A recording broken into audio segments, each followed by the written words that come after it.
Et il existe ce que l'on appelle l'IMC. Oui, alors l'IMC, c'est un acronyme qui signifie indice de masse corporelle.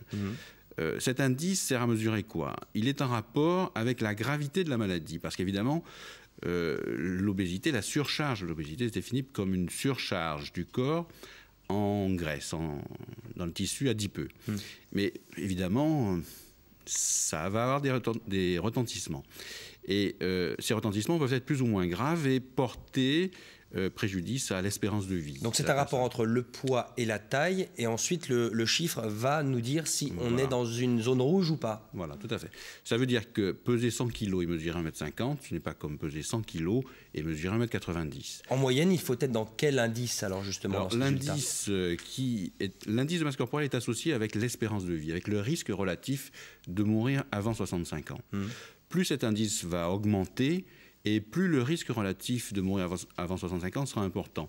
Et là où le risque est le plus bas, c'est quand on se trouve entre 17 et 25. D'accord, entre 17 et 25. 17 et 25. Monsieur Duprat, un mot, on peut vraiment le dire, l'obésité n'est pas forcément, et voire souvent même, liée à l'alimentation.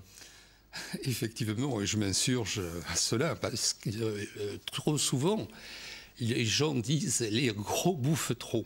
Les mots qui sont employés exactement, ce qui est absolument faux.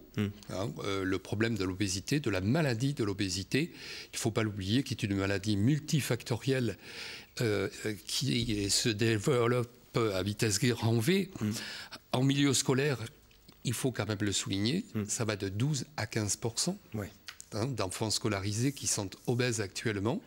Et l'obésité ne dépend pas que de la nourriture. En tout cas, on est allé, ne dépend pas que de la nourriture. Non. On est allé voir des Bordelaises et des Bordelais pour vous poser la question, quelles sont vos habitudes alimentaires? On en parle en ville.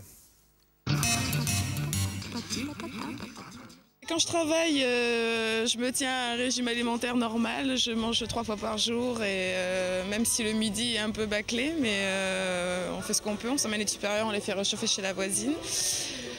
Et quand je travaille pas, c'est là que ça devient un peu plus compliqué, puisque je me lève sur les coups de midi et que je fais un gros petit déj à midi.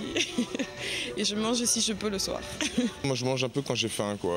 Ce qui me tombe sous la main quand j'ai faim, donc c'est un peu tout. Ça va du kebab à la quiche lorraine si j'ai le temps. Un peu tout, quoi, c'est varié. Cuisiner un petit peu?